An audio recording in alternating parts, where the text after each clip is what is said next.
je pensais que j'étais la seule, le podcast santé qui amplifie la voix des femmes dans un système de santé patriarcal qui nous oublie, nous isole et nous fait douter de nous-mêmes. Quand notre douleur est minimisée, quand les diagnostics tardent et quand nos récits sont absents de l'espace médiatique, c'est une double peine. Je suis Maë Ghanem et j'ai créé cet espace pour briser le silence, déconstruire les tabous et faire communauté. Ici, les femmes prennent la parole, qu'elles soient patientes, aidantes, soignantes, pour dire haut et fort ce que beaucoup d'entre nous vivent en silence. Parce qu'aucune femme ne devrait penser qu'elle est seule et parce qu'ensemble, on est plus forte. Aujourd'hui, je suis ravie de recevoir Laurie. Bienvenue Laurie. Merci. Et merci d'être là. Merci d'avoir accepté de venir déposer ton histoire ici avec nous. Avant qu'on plonge dans ton parcours, dis-moi, comment est-ce que tu te sens aujourd'hui ? Écoute, je me sens plutôt bien, un peu impressionnée, je dois dire, parce que j'ai pas bien l'habitude de ce genre d'exercice. Et puis, en ayant écouté les podcasts que tu as fait avant, je me pose un peu la question de ce que je vais pouvoir apporter. Mais écoute, on verra. Moi, je sais que tu vas nous apporter énormément de choses par rapport à ton vécu. Et justement, pour celles et ceux qui ne te connaissent pas encore, est-ce que tu peux nous dire quelques mots sur toi ? Je suis Laurie, j'ai bientôt 42 ans. Je suis instite, professeure des écoles. J'ai 2 filles qui ont 11 et 8 ans. Et voilà, j'habite au-dessus de Grenoble. En France. En France. Super. Laurie, si je t'ai demandé de venir participer au podcast, c'est parce que toi aussi, tu as une histoire, comment dirais-je ? J'ai pas envie d'utiliser le mot intéressante.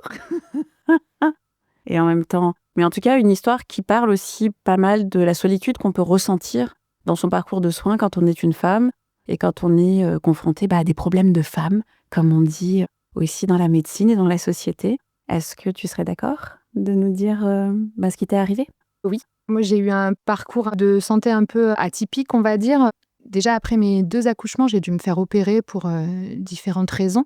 Et à chaque opération, on m'a dit qu'ils avaient trouvé des lésions d'endométriose. Donc là, c'est la première fois que j'entends parler de l'endométriose. J'avais vaguement entendu parler de ça, mais en tout cas pour moi, parce que moi, j'avais pas des règles particulièrement douloureuses. Ça dépendait des mois, mais c'était tout à fait correct. Donc un peu étonnée. Et puis, quelques années plus tard, c'était à l'automne 2020, j'ai eu des règles bien plus douloureuses que d'habitude. Et les règles se sont terminées, mais la douleur est restée. Voilà, j'avais mal tous les jours. J'ai commencé à me dire que c'était pas très normal. Quand il a fallu que je sorte de ma classe pour aller pleurer dans les toilettes tellement j'avais mal, là, je me suis dit que vraiment il y avait quelque chose qui allait pas. Et donc j'avais pris rendez-vous avec mon médecin, avec ma gynéco, qui était sur le départ à la retraite parce que là on est au mois de novembre, elle devait partir fin décembre. Donc elle m'oriente vers un autre médecin qui, pareil, ne sait pas trop parce que je rentre pas tout à fait dans les cases. La première chose qu'il me propose, c'est de me mettre sous ménopause artificielle, puisque normalement, quand c'est des problèmes d'endométriose, le fait de plus avoir de règles stoppe les douleurs. Voilà, c'est ce qu'on fait. Donc des injections 1 fois par mois, ça ne change rien. Il me donne aussi des antalgiques qui, ont un peu plus d'effet, mais c'est juste, ça enlève la douleur, ça ne traite pas le problème. Et ne sachant pas trop quel était le problème, il me propose une célioscopie explorative pour aller voir ce qui se passe. Et là, il me dit, en fait, comme il ne sait pas trop ce qu'il va trouver, il ne sait pas vraiment ce qu'il va faire. Donc... J'adore. Comme il ne sait pas trop ce qu'il va trouver, il ne sait pas trop ce qu'il va faire. Mais au moins, il le dit. Non, voilà, c'est ça. Donc il me dit, peut-être que je ne ferai rien, et que je vais juste regarder. Peut-être que si je vois des choses à enlever, je les enlèverai. Peut-être. Et il m'avait parlé, du coup, là, et on avait déjà évoqué l'hystérectomie, l'ablation de l'utérus. Là, ce qui est un peu délicat, c'est qu'en fait, je me fais opérer et je ne sais pas si je vais me réveiller avec tous mes organes ou pas. Ok. Je vais juste faire une petite pause, parce que waouh, c'est énorme ce qui t'est arrivé en l'espace, c'est quoi ça ? Là, c'est 3 mois, 4 mois. En l'espace de 4 mois, un jour, tu as tes règles, au cycle normal, t'as plus mal que d'habitude. Les règles s'arrêtent, comme tu dis, mais la douleur, elle reste, à tel point que, comme tu nous le disais au début, t'es instite, t'es en train de donner cours, et tu dois sortir de ta classe pour aller pleurer tellement tu as mal, quoi. Ouais, ça s'est passé comme ça. Waouh. Du coup, ce jour-là, clairement, les collègues, tout ça, m'ont dit « Non, mais là, c'est pas possible, en fait, tu peux pas continuer comme ça. » Et j'avais rendez-vous le soir chez mon médecin. C'était un jeudi. Aux élèves, je n'ai rien dit, puisque je savais pas ce qui allait se passer. Et à mes collègues, je leur dis « Bon, je pense que je serai pas là demain, mais à part ça, je sais pas. » Et je suis parvenue au boulot avant le mois de mars. Voilà. Donc ça, par rapport à la culpabilité, voilà, d'avoir abandonné mes élèves, etc., c'était pas simple non plus. Donc novembre, décembre, janvier, février, et en mars, tu reviens. En mars, je décide, moi, de revenir en mi-temps thérapeutique. Parce que du coup, là, on prend les choses un peu dans le désordre, mais à ce moment-là, j'ai une autre opération qui est programmée au mois de mai. Et donc, je décide de revenir en mi-temps thérapeutique entre le mois de mars et le mois de mai à l'école. Ouais. Ok, on va revenir dessus, justement. Donc, tu sors de ta classe en pleurs, de douleur. Tes collègues te disent c'est pas normal, c'est un jeudi. Tu prends rendez-vous chez ton médecin. Tu vas voir ton médecin généraliste. Qu'est-ce qui se passe? C'est ma gynéco, et donc elle me dit, bon, effectivement, là, il y a des choses qui vont pas. Donc là, elle m'arrête pendant je sais plus combien de temps déjà, en me disant, non, mais là, vous pouvez pas retourner au travail, ça c'est sûr et certain. Donc elle m'arrête pendant un certain temps. Et puis, elle prend pour moi directement rendez-vous avec un autre médecin qui, lui, est chirurgien aussi. Chirurgien gynécologique. Voilà, c'est ça. Ok, exactement. Okay. Et puis elle me donne des premiers antalgiques, et ensuite que le médecin va changer pour des choses un peu plus fortes parce que ça, c'est pas suffisant. Parce que j'ai toujours mal. Ok, waouh. Tu vois ce chirurgien et donc il dit on va faire une cœlioscopie. Comme la ménopause artificielle ne fonctionne pas, n'a pas d'effet sur mes douleurs, il me dit voilà, il faut que j'aille voir parce que là comme ça je sais pas. Voilà, il me dit il faut aller voir. La cellio-exploratrice, quand je me réveille, il m'explique que il n'a rien fait. Il a vu des lésions d'endométriose, mais il y en a certaines qui sont proches de l'urètre. Et donc, du coup, si ça touche l'urètre, lui, c'est pas lui qui fait, c'est un urologue. Et dans ce cas-là, il faut qu'il m'opère à 4 mains avec un chirurgien urologue parce que lui, il touche pas au système urinaire, il touche seulement à ce qui est gynéco. On est en février, je passe un IRM pour voir justement si ça touche le système urinaire ou non. Non. Donc ça, c'est plutôt une bonne nouvelle. Et puis, on reprogramme une opération pour le mois de mai. Et donc là, une hystérectomie. Là, c'est pas très facile non plus parce que à l'époque, j'ai 38 ans. J'ai déjà 2 enfants, mais j'ai pas forcément le projet d'en avoir un 3e. Mais c'est bien différent de se dire que tu ne veux pas avoir d'enfants et que tu ne peux plus en avoir. Puis l'impression aussi d'être... Quand on enlève une partie de toi, ça, c'est pas une impression, mais une partie de ta féminité, en tout cas. Parce que, voilà, l'utérus, c'est un organe spécifiquement féminin, donc... Voilà, est-ce que ça va changer beaucoup de choses ou pas dans ta vie de femme, quoi. Ouais. Quand est-ce qu'on pose ce mot, justement, d'hystérectomie? Quand est-ce qu'on t'en parle? Il m'en avait déjà parlé avant la première exploration, en me disant que c'était une possibilité qu'il la fasse à ce moment-là, suivant ce qu'il voyait, en fait. D'accord. Finalement, au départ, j'étais un peu déçue après la première opération parce que, voilà, je me suis fait opérer pour rien, entre guillemets, puisque il a juste regardé. Et finalement, après réflexion, je me suis dit que c'était pas si mal parce que ces quelques mois qui ont suivi m'ont permis justement un peu de me préparer à cette opération et voilà, psychologiquement à l'ablation de l'utérus, etc. Et j'ai eu la chance à ce moment-là, j'ai une de mes tantes qui est prof de yoga. Je lui avais demandé si on pouvait faire du yoga ensemble et en plus, elle était infirmière gynéco. Et donc, on a beaucoup parlé de tout ça et avec le yoga plus les discussions, je pense que ça m'a beaucoup aidée à accepter ça. Voilà. Oui, je souris parce que voilà, ici on dit que parler c'est agir et qu'agir c'est déjà guérir et donc parler c'est guérir. Je pense que c'était important d'en parler, ouais, ça c'est sûr, parce que c'est pas anodin. C'est pas anodin, c'est ça, c'est pas anodin, c'est-à-dire que voilà, l'ablation de l'utérus, comme tu disais, un organe qui est spécifiquement féminin, tu as 38 ans, tu as 2 enfants, après tes 2 accouchements, tu subis des opérations, tu entends parler pour la première fois, en tout cas, c'est la première fois qu'on t'en parle, ta première opération de lésion d'endométriose. Toi, jusqu'à présent, est-ce que tu avais déjà eu des règles douloureuses? Enfin, tu vois ce qu'on sait de l'endométriose? Un petit peu douloureuse, mais tu vois, des choses qui passaient avec un space-fond. Je veux dire, je me suis jamais pliée en deux, à pas pouvoir sortir de chez moi, à être au fond de mon lit. Oui, ça faisait un peu mal, quoi, mais bon, c'était pas... Et puis voilà, c'était pas chaque mois. Non, franchement, j'ai pas eu de règles particulièrement douloureuses avant novembre 2020, quoi. Ah là là, le mois de novembre, quoi. Je te jure, les mois de novembre. Avant novembre 2020, d'accord. Et là, qu'est-ce qui se passe une fois que, il te dit, on n'a pas besoin d'un chirurgien urologue? C'est quoi ensuite les prochaines étapes? Et du coup, donc, on programme une nouvelle opération qui est donc là prévue au mois de mai donc 2021, avec cette fois donc hystérectomie. Donc là, il m'enlève, il me dit qu'il m'enlève l'utérus, les trompes, et il me dit que le col de l'utérus, la question se pose en fait, que on peut peut-être le garder, mais que ça va dépendre parce qu'il y avait des lésions qui étaient relativement proches. Et il me dit voilà, ça dépend des lésions. Il me dit parce que en gros, il a peur que s'il me conserve le col de l'utérus, il n'arrive pas à enlever toutes les lésions d'endométriose qui sont proches et que donc voilà. Donc moi je lui dis mais enlevez tout. Prends tout. En fait, c'est parce que là, j'en suis arrivée à un point, c'est finalement, ça fait pas si longtemps que ça, mais ça fait 6 mois que j'ai mal tous les jours, tout le temps, et j'en peux plus. Ouais. En fait, à ce moment-là, je peux plus. Donc, je suis retournée un petit peu travailler, mais bon, pas tant que ça. Je dois prendre des médicaments tous les jours, 3-4 fois par jour. Et puis, j'ai mal. J'ai mal, quoi. Ouais. Donc, je peux plus faire d'activité. Je me pose la question dès qu'il faut marcher un peu. Enfin bon, donc c'est pas. Donc là, moi, j'en ai marre. Je dis, mais de toute façon, le col de l'utérus, j'ai plus d'utérus. Je veux dire, au point où j'en suis, vas-y, enlève. J'adore, vas-y, mon gars. Non, mais non, parce que voilà, je voulais pas de risque. Le plan, c'était, tu m'opères, t'enlèves tout ce que tu as à enlever, et derrière, j'ai plus mal et je suis tranquille, quoi. Donc, vas-y, fais ce qu'il y a à faire. Je veux pas avoir à y retourner derrière, quoi. Ok. Décision super courageuse, quand même. Ouais, décision super courageuse. Et alors, cette opération, comment ça se passe ? L'opération se passe relativement bien, un peu long, etc. Mais ça se passe bien. Je rentre chez moi, tout va bien. Et puis, 1 semaine après l'opération, en fait, je commence à avoir des saignements. Donc bon, là, je me dis, c'est pas tout à fait normal. Donc, j'appelle la secrétaire du gynéco qui me passe le médecin, qui me dit, bon, ça peut arriver. Si ça va pas, demain matin, je suis au cabinet, vous pouvez venir me voir. Donc, je dis OK. Et puis, en fait, ça, c'était en tout début d'après-midi. Et puis, vers 3h, les saignements commencent à être un peu plus importants. Donc, je rappelle la secrétaire, qui, clairement, j'ai l'impression que je l'embête un petit peu. Et elle me dit, qu'est-ce qu'il vous a dit, le chirurgien ? Je dis, que je pouvais le voir demain. Elle me dit, bon, je vous donne un rendez-vous demain matin. OK. Sympa. Très bien.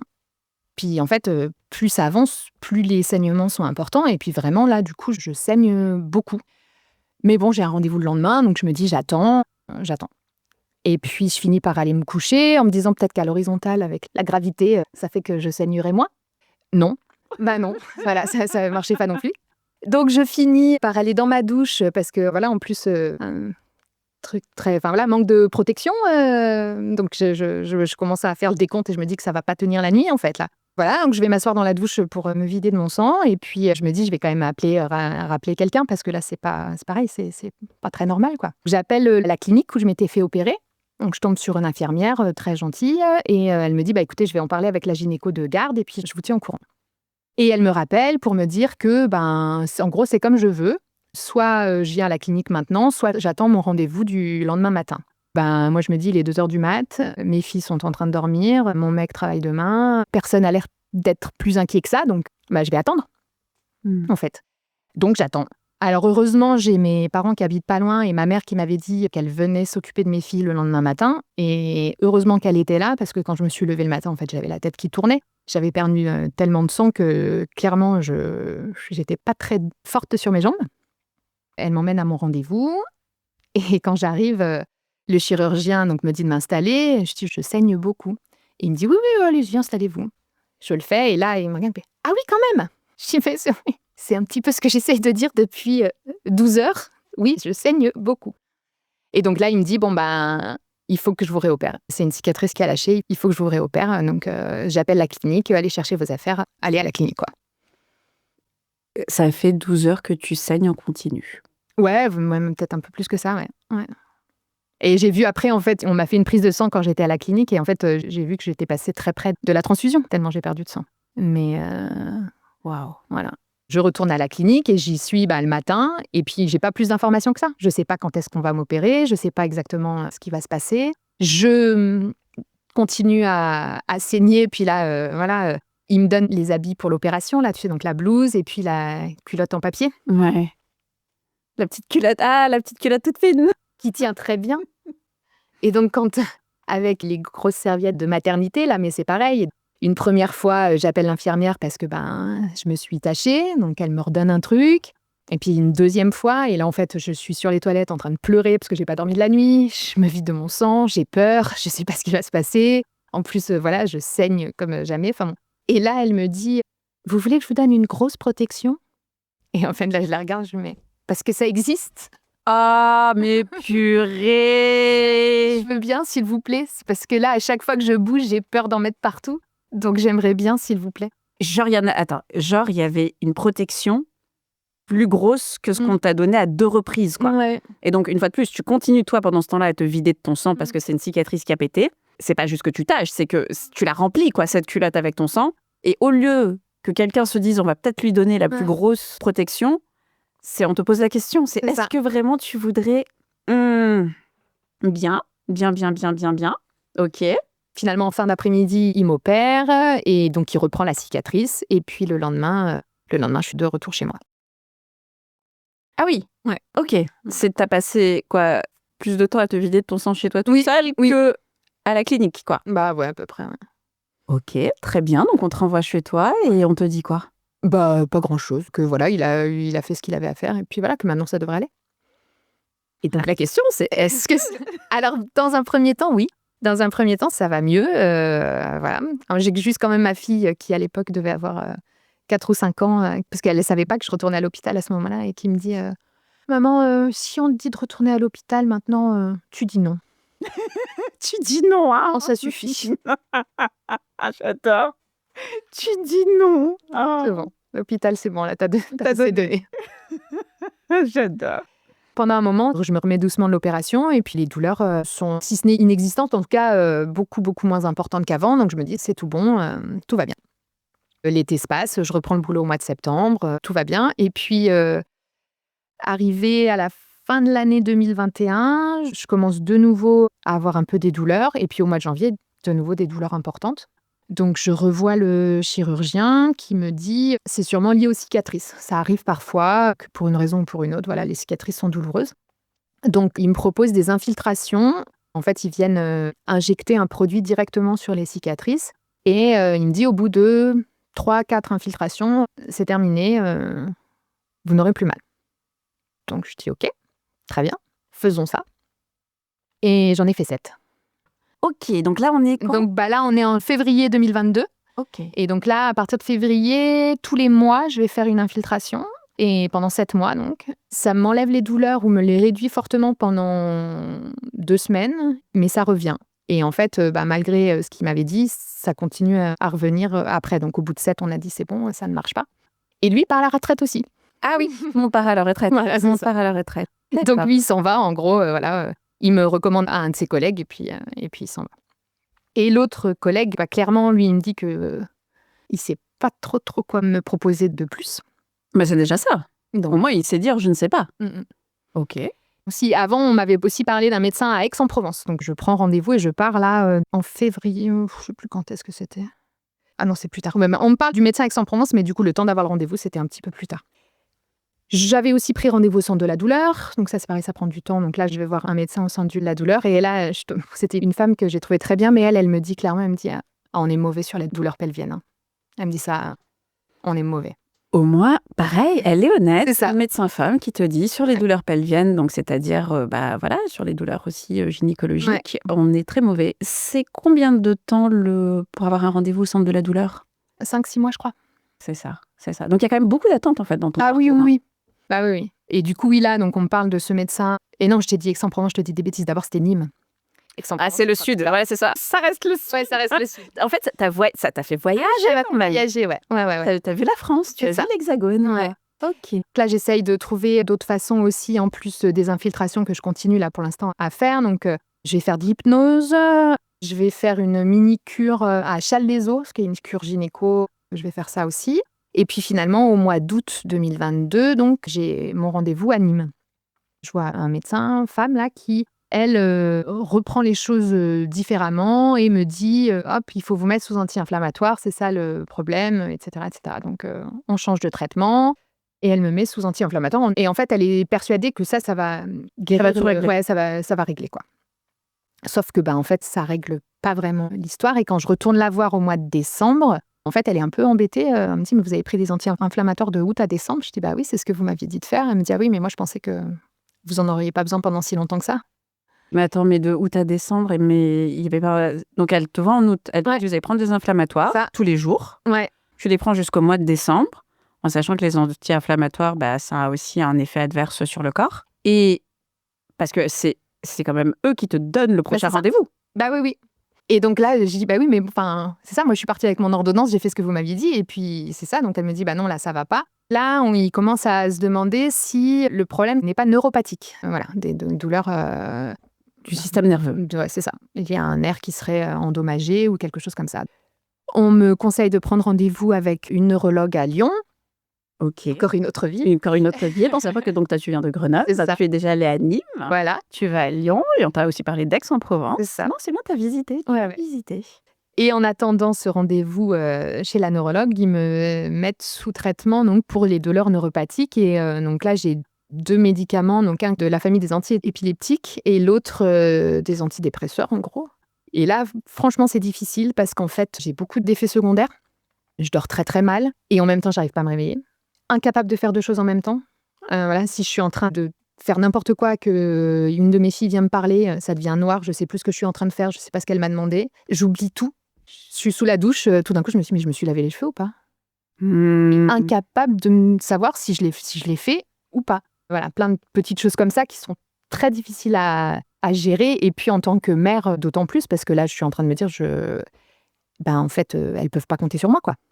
Parce que voilà, elles devaient partir faire du ski. Un jour, j'ai oublié les chaussettes. Le lendemain, j'ai oublié le goûter. Enfin, c'est pas possible, quoi. Donc voilà, un peu compliqué. Et puis surtout, c'est pareil, au niveau des douleurs, c'est pas extraordinaire, quoi. Ça te fait perdre la tête, en gros. Ouais, c'est ça. Mais par contre, ça règle pas le problème pour lesquels tu es en train de les prendre. Non. Donc j'attends quand même le rendez-vous avec la neurologue qui, du coup, arrive en mars 2023. Et donc la neurologue ne trouve rien. Donc elle me dit c'est une bonne nouvelle. Moi, je sais pas trop à ce moment-là, parce qu'en même temps, si elle avait trouvé quelque chose, je savais enfin pourquoi j'avais mal. On décide d'arrêter, je sais plus quel médecin me dit, ok, on arrête ces médicaments. Par contre, il faut le faire doucement, parce que c'est le genre de médicament où si tu arrêtes du jour au lendemain, ça peut être encore pire au niveau des effets. Donc voilà. Voilà, ça continue toujours. J'ai toujours mal et je sais toujours pas pourquoi j'ai mal. Parce que là, normalement, si c'était effectivement des douleurs liées à l'endométriose, j'ai plus d'utérus, j'ai plus de règles, il n'y a plus de liaison d'endométriose, donc normalement, je ne devrais plus avoir mal. Mais j'ai toujours mal. Et puis, l'hypnothérapeute que je voyais, et puis une sage-femme que j'avais vue aussi plusieurs mois auparavant, m'appellent toutes les deux pour me dire « Il y a un centre de l'endométriose qui s'est ouvert à Grenoble, vous devriez aller voir ». Et en fait, au début, je savais qu'il y avait ce centre, mais moi, on m'avait dit que je rentrais pas dans les cases parce que c'était plus pour le diagnostic. Et là, les deux me disent non, mais ils ont ouvert, ils ont étendu leur truc, donc franchement, ça vaut le coup.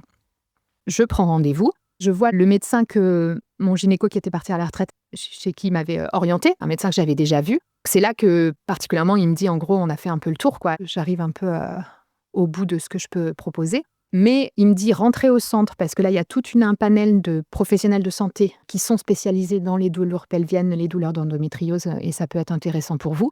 Et c'est lui, là, qui me parle d'un médecin à Aix-en-Provence. Donc lui, il me dit quand même, donc, vous en avez peut-être marre de voyager, de sillonner la France, mais il y a un médecin qui a une technique particulière à Aix-en-Provence, ça peut valoir le coup. Donc je prends rendez-vous à Aix-en-Provence et je rentre au centre de l'endométriose. À Grenoble. Ah voilà, à Saint-Martin-d'Hères, ouais. Où là, je rencontre une sage-femme, ostéo, kiné, qui sont incroyables. Vraiment là, alors il se trouve que toutes celles-là, c'était toutes des femmes qui sont à l'écoute, vraiment, qui sont spécialisées dans les douleurs pelviennes, les douleurs féminines, tout ça, et qui se parlent. Donc voilà.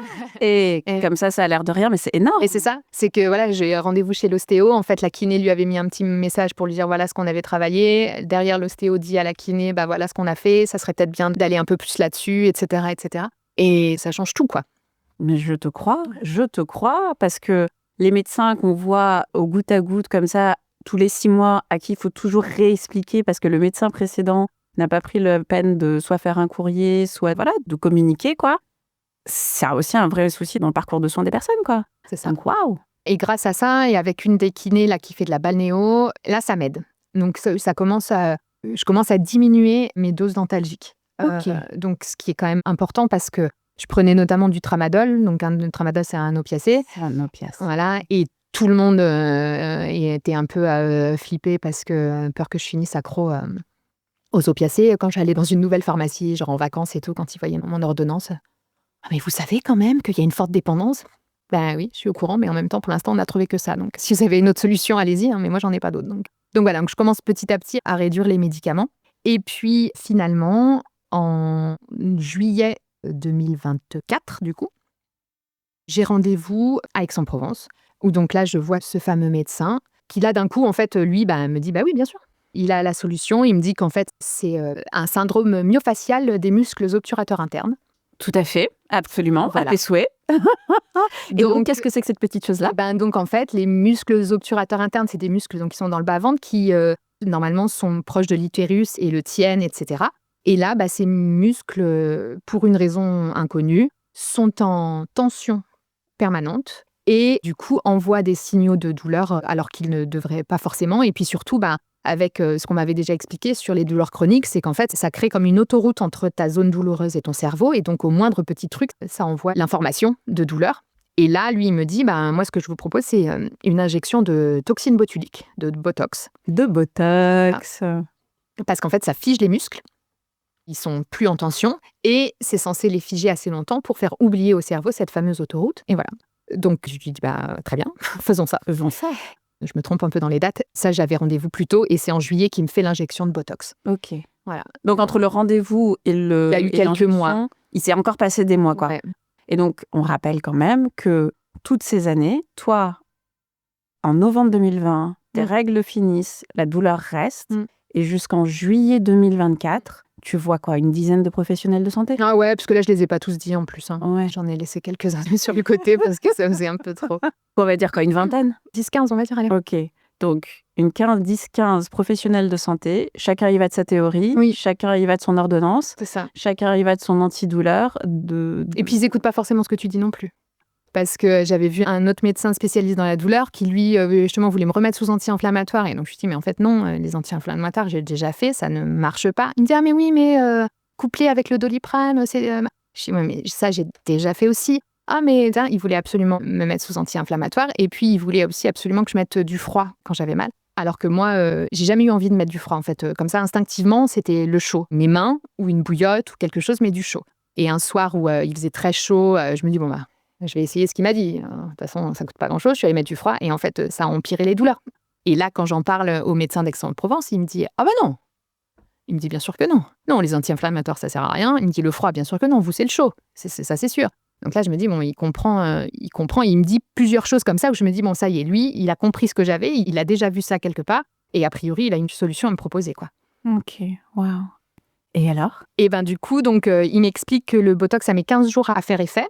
15 jours après l'injection, il n'y aura rien. Et puis ensuite, pendant 15 jours, les effets augmentent. Et donc, je pars en vacances juste après l'injection. Donc, effectivement, pendant 15 jours, c'est comme d'habitude. Et puis, au bout d'environ 15 jours, un matin, je me lève et là, je me dis, j'ai pas mal. Ok, incroyable. Bon, je vais pas prendre de médicaments alors. Et puis, on va voir ce que ça donne. Waouh. Et puis, voilà, ça arrive dans l'après-midi, ça commence à tirailler un peu plus et tout. Donc, je me dis, on va pas faire la folle, on prend quelque chose.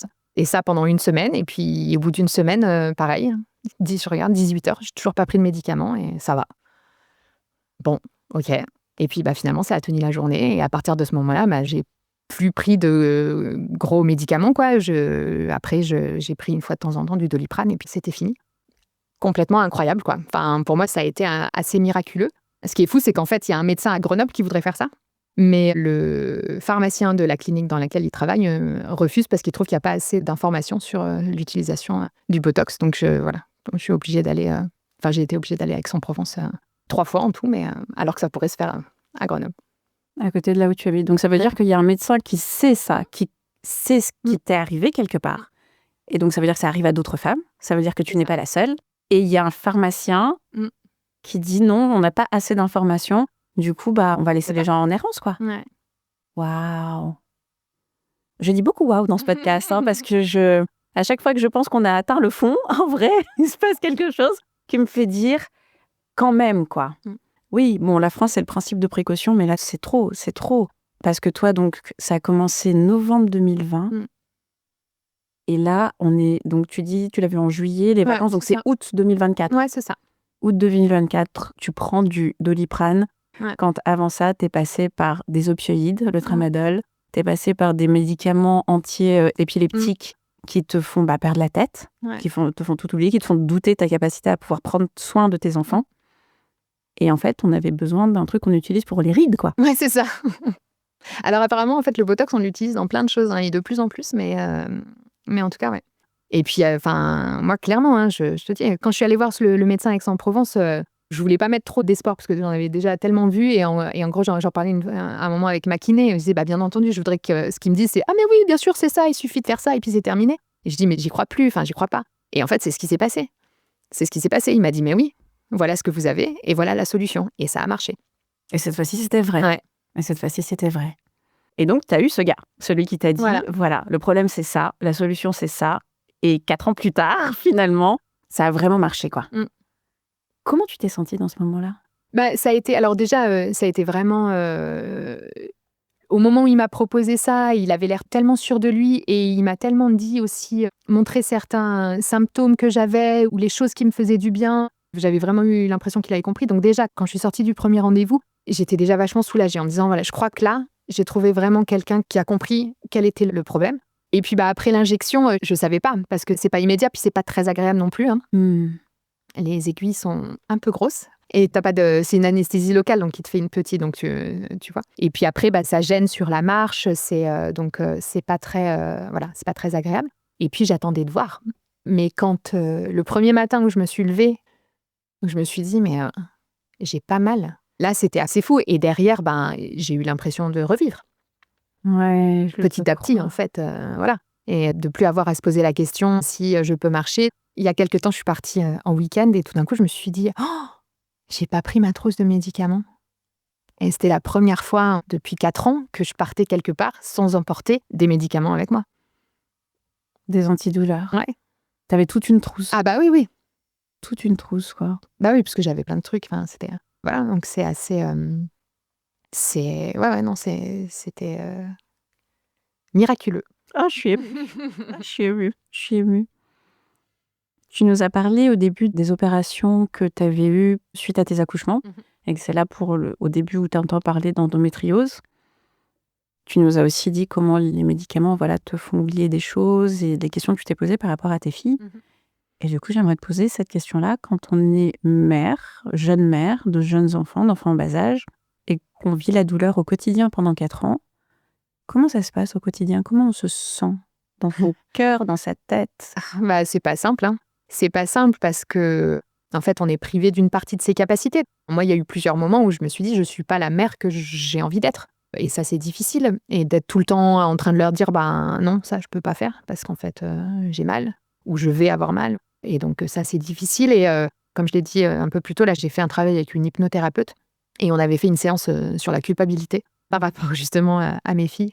Et c'était chargée en émotions, mais je pense que ça m'a fait beaucoup de bien. Et puis, j'ai la chance d'avoir des filles qui sont très empathiques et qui voient souvent, souvent sans que moi, je veuille leur dire que ça allait pas. Ma grande en particulier qui me disait « T'as mal, maman. Vas-y, assieds-toi. » Oh, trop mignon. Assieds-toi. Et ça faire quelque chose pour t'aider. Oui, et puis ça aide et en même temps, il y a un côté aussi, elle devrait pas avoir ça, en fait, normalement. Elle devrait pas avoir à s'occuper de moi. Elle est trop petite encore. Elle avait quel âge ? Elle avait 8 ans. Ouais. 8-9 ans, ouais.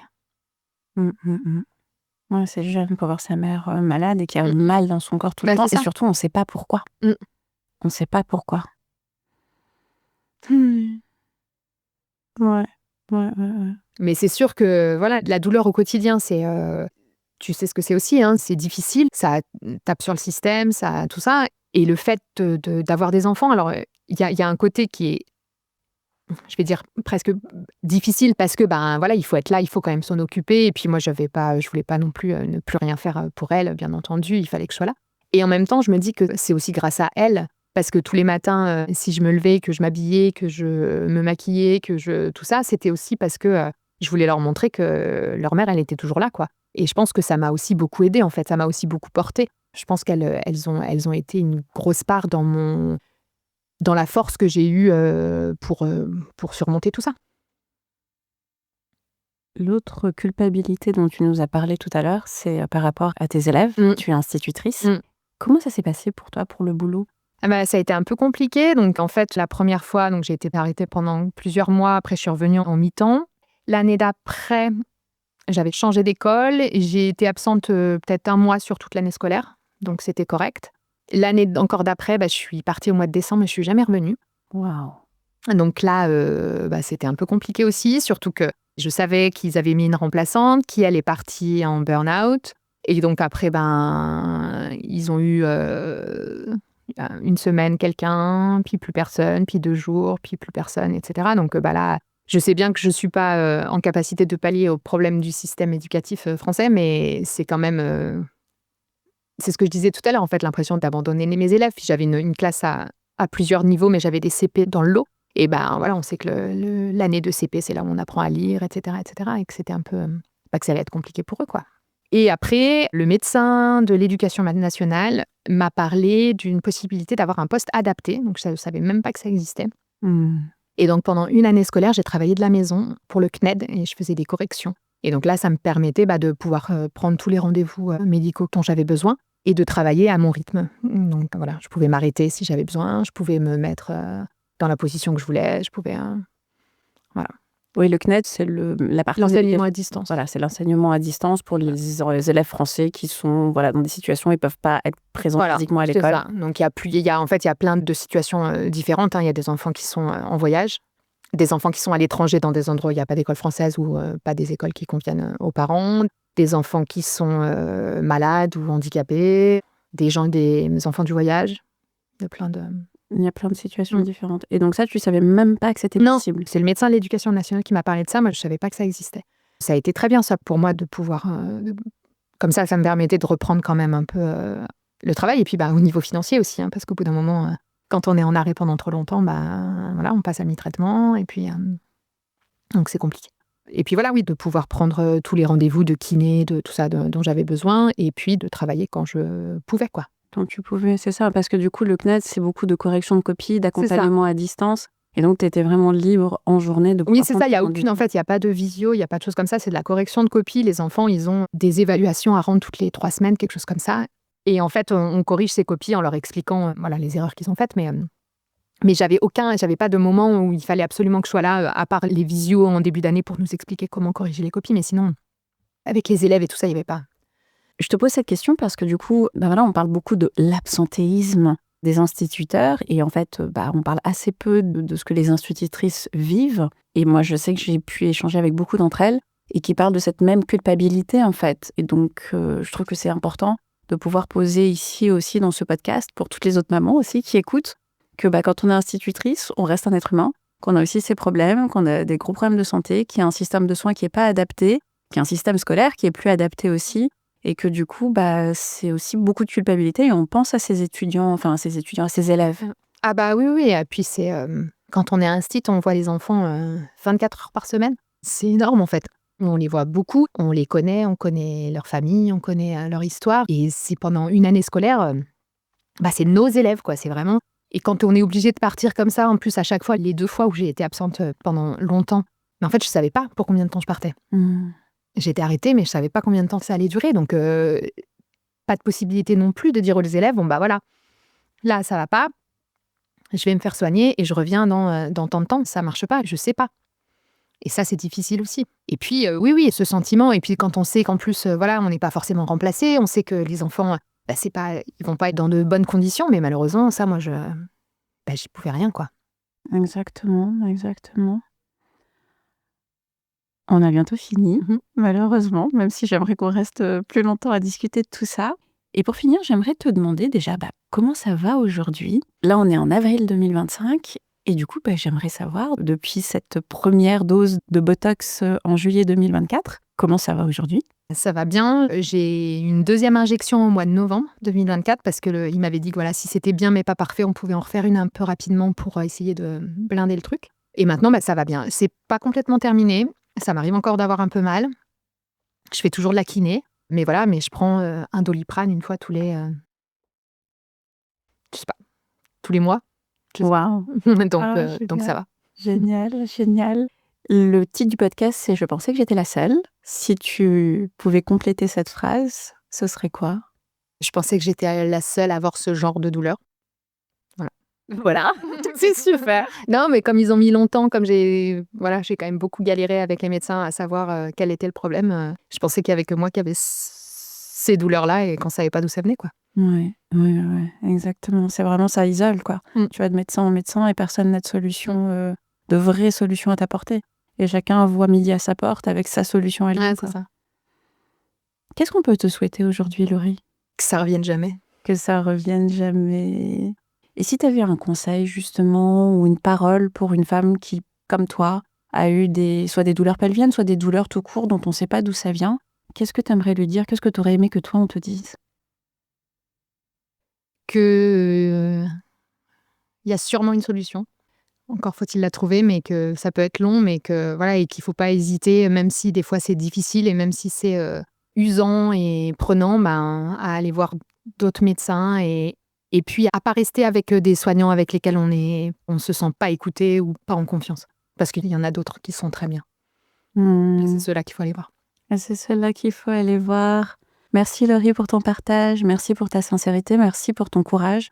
Parler d'hystérectomie quand on est une femme, c'est vraiment pas facile. Donc vraiment, merci d'avoir accepté de venir te déposer dans le podcast.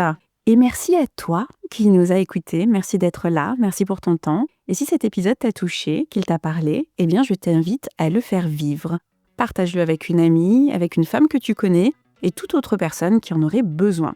Je t'invite également à liker, commenter, t'abonner et à nous retrouver sur les réseaux sociaux @j'étais-la-seule. Pour continuer la conversation, soutenir la communauté qui est en train de se construire et, si tu le souhaites, déposer ton propre vécu. Parce que Je pensais que j'étais la seule, comme on disait avec Laurie, eh bien on sait que parler, c'est déjà agir et qu'agir, c'est commencer à guérir. Prenez bien soin de vous et à très bientôt.